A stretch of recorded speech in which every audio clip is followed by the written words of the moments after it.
የክርስቲያንን ሃይማኖት በማዋረድ የማያውቁትን የማይመለከታቸውን በማዋረድ ነው የኖሩት። አሁን የሆነው ምንድነው? ይሄን የሚቀለብስ ኃይል መጣ። ይሄን አስምሩበት። ይሄን የሚቀለብስ በፊት ያሉት ሰዎች ፕሮቴስታንቶቹም ኦርቶዶክሶቹም ምላሽ የሚሰጧቸው በመጽሐፍ ቅዱስ ነበር ክርክሩ። የእስላሙ ኡስታዝ ይመጣል፣ የእስላሙ ተናጋሪ ይመጣል፣ ክርስቲያኑ ይመጣል። ክርክሩ በመጽሐፍ ቅዱስ ነው። ይሄኛው የማያምንበትን መጽሐፍ ቅዱስ ይዞ ነው የሚከራከረው። ክርስቲያኑ ደግሞ መከራ የሚያየው የሚያምንበትን መጽሐፍ ቅዱስ ለማያምንበት ሰው ለማስረዳት ነው።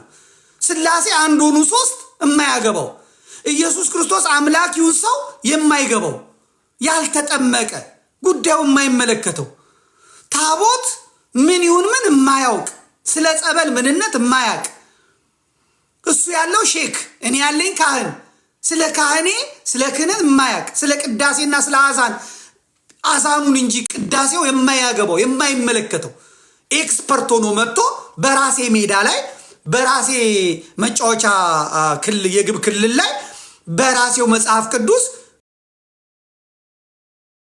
የማያምንበትን መጥቶ ይከራከራል ማለት ነው። በፊት የነበረው ይሄ ነበር። ምንድነው አሁን ለውጥ ያመጣው? ምንም የመጣ ለውጥ የለም። ኦኬ እናንተ የማታምኑበትን መጽሐፍ ቅዱስ ይዛችሁ መጣችሁ። እኔ አምላክ የምለውን ከሶስቱ አካል አንዱ አካል እግዚአብሔር ወልድ አብ ወልድ መንፈስ ቅዱስ የምለውን ሥላሴን እንዲህ ካዋረዳችሁ፣ ቤተክርስቲያኔን ካዋረዳችሁ፣ ታቦት ካዋረዳችሁ፣ እመቤታችንን በዚህ መጠን ካዋረዳችሁ፣ ከሰደባችሁ፣ ቅዱሳንን ከሰደባችሁ፣ መጽሐፍ ቅዱስን ካዋረዳችሁ፣ ከሰደባችሁ፣ ኦኬ እኛ ደግሞ እንነጋገር አሉና በቁርአኑ እንነጋገር፣ በሐዲሱ እንነጋገር ብለው መጡ። የተለየ ነገር የመጣው አለ? የለም።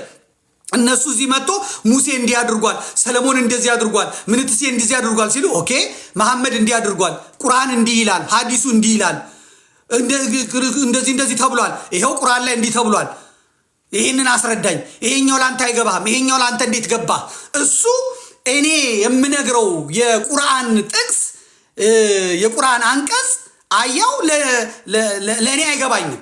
እሱ ግን የኔን መጽሐፍ ቅዱስ የማያምንበትን አንብቦ ሲተረጉምልኝ ይገባዋል። እንዲህ አይነት ጨዋታ የለም። በመጀመሪያ ንጽጽር የሚባል ክርክር የሚባል ነገር አልመጣም። የቀደሙቱ ሙስሊሞች የቀደሙቱ እስላሞች ይህን አላደረጉም። ያመጡት ራሳቸው ናቸው። የመጡት ራሳቸው ናቸው። የኔ አምላክ ሲሰደብ፣ የኔ እግዚአብሔር ሲሰደብ፣ የኔ እምነት ሲሰደብ፣ የኔ መጽሐፍ ቅዱስ ሲሰደብ፣ የኔ ቅዱሳን ሲሰደቡ፣ የኔ ባህል፣ የኔ አመለካከት፣ የኔ ሃይማኖት ሲሰደብ፣ ሲዋረድ፣ በማያምን ሰው ሲዘቅጥ ጸጥ እንድል መፈለግ ይሄ ትክክል አይደለም። እስላም የሆናችሁ ፍረዱ፣ ሼህ የሆናችሁ ፍረዱ፣ ኡስታዝ የሆናችሁ ፍረዱ። መጥቶ አንድ ሰው የኔን ሃይማኖት የኔን አምላኬ የምለውን ነብይ ካለ እኔ ደግሞ ነብይ የሚለውን አይደለም ወንጀለኛ ነው ብዬ ካልኩኝ ማስረጃ አምጣ ስባል ይሄው ማስረጃ ከየት? ከቁርአን። አይ የሚተረጎመው እንደዚህ አይደለም እና ይሄንን እኔ እንዲህ አይተረጎምም እንዲህ ለማለት የፈለገው እንዲህ ነው፣ የዚህ መልስ የምታገኘው እዚህ ነው እያልኩት አይ እዚህ ጋር ነው ያለው ብለህ ስትያዝ ያዙኝ ጨርቄን ማቄን። ይሄ አይቻልም። ትክክል አይደለም። የጀመራችሁት እናንተ ናችሁ፣ ያመጣችሁት እናንተ ናችሁ። አንተ መሐመድን እንደ ነፍስ ስትወድ እንደ እንትን ስትወድ ስታከብር እኔ ማድረግ ያለብኝ መብቱ ነው፣ መውደድ መብቱ ነው፣ ማክበር መብቱ ነው። የቀደመው ኢትዮጵያዊ ይሄ ነው ሲሰራ የነበረውም እንዲህ ነው። አዎ በአንድ ቤት አንድ እስላምና አንድ ክርስቲያን አብረው ይኖራሉ። ሁለቱም አብረው ጾማቸውን ይጾማሉ። የእስላሙ እስላም አባትና ልጅ እንደዚህ ሆነው የሚኖሩ አሉ። ባልና ሚስት እንደዚህ ሆነው ይኖሩ አሉ። ዘመዳማቾች አሉ። ሃይማኖት ችግር ሆኖ በኢትዮጵያውያን መካከል ጥያቄ አንስቶ አያውቅም። ወያኔ ያመጣችው ከሳውዲ አረቢያ ኢምፖርት አድርጋ ከሊባኖስ ኢምፖርት አድርጋ ያስገባችው የወሃቢያ እስላም ግን ነገሮችን በሙሉ በጠበጠና እንትን አደረገ ማለት ነው። አንድ ማወቅ ያለባችሁ ነገር እመለሳለሁ፣ ስለ እፎይ እመለሳለሁ። የሀበሻ እስልምና ጥንታዊ የሀበሻ እስልምና የሚባለው በአቢሲኒያ የገባው የሚባለው ነው። በአክሱም በአማራው ስርወ መንግስት የነበሩት ናቸው የታደጉት የተቀበሉት።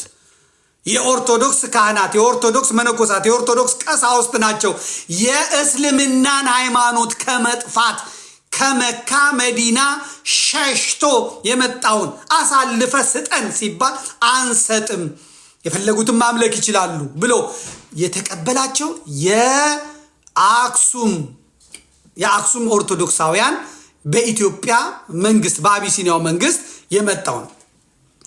የእስልምና እምነት ተቀባይነት በምድር ላይ ያገኘው በኢትዮጵያ ነው። በአክሱም በሰሜን ኢትዮጵያ ነው። የተስፋፋውም በአማራና በትግሬ ነው።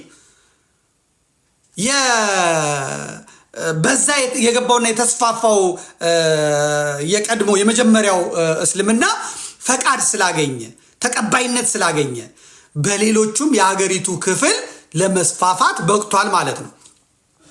የመሐመድ ባልደረቦች የነበሩ 16 ዓመታት በሙሉ በአቢሲኒያ ሲቀመጡ በህዝቡ በአማራ በጎ ፈቃድ የሰበኩትና ያሰራጩት እምነት ነው እስልምና ማለት። ይሄ ነጃሺ የሚባል ንጉስ ምናምን እሱን ተረት ተውት። በኢትዮጵያ የነገስታት ታሪክ ውስጥ ነጃሺ የሚባል ንጉስ የለም። አገረ ገዢ የነበረ ነጋሽ የሚባል ሰውዬ ነበረ። አለቀ። እሱ ጋር የተቀበለ እንደውም እስልምናውን ሲቀበል ነጋሽን የሸሸችው ማርያም ተብሎ በትግራይ ውስጥ ታገኙታላችሁ። ንጉስ የሚባል የለም። ይህንንም እነሱ ንጉስ ብለው ማቅረብ ይችላሉ፣ መብታቸው ነው። በኢትዮጵያ ታሪክ ውስጥ ግን የእስልምና ንጉስ ነጃሽ የሚባል የለም። በጩኸት በእሪታ የሚቀርብ ነገር አይደለም።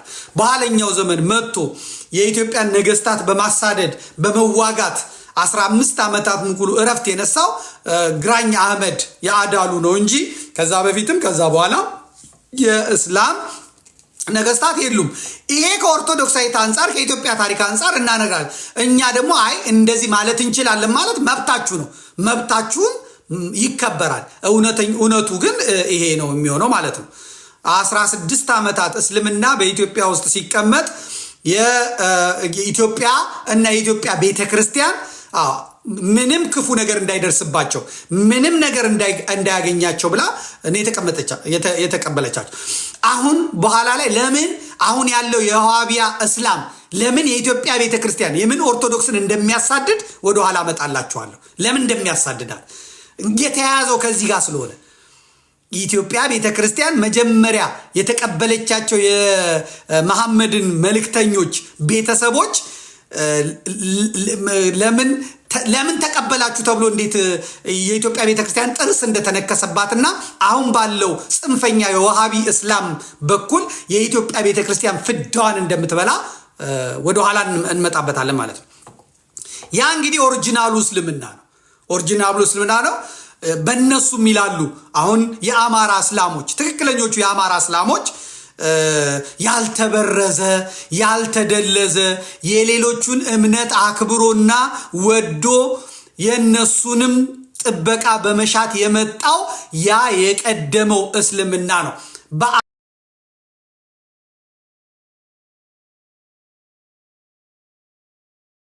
በአማራዎች ዘንድ የቀረው ማለት ነው። ይሄ የባሌን ጫካ የሐረርጌን ጫካ የጅማን ጫካ መንጥሮ ኦሮሞውን አስልሞ እስላም ያደረገ ሙፍቲ ጀምሮ እንዴት እንደተበቀሏቸው እንዴት አፈር ከድሜ እንዳበሏቸው እናያለን። የአማራ እስላም በወለጋ ውስጥ እንዴት እንደታረደ እናያለን። ጫካ መንጥረው እስልምና እንዲቀበሉ ያደረገ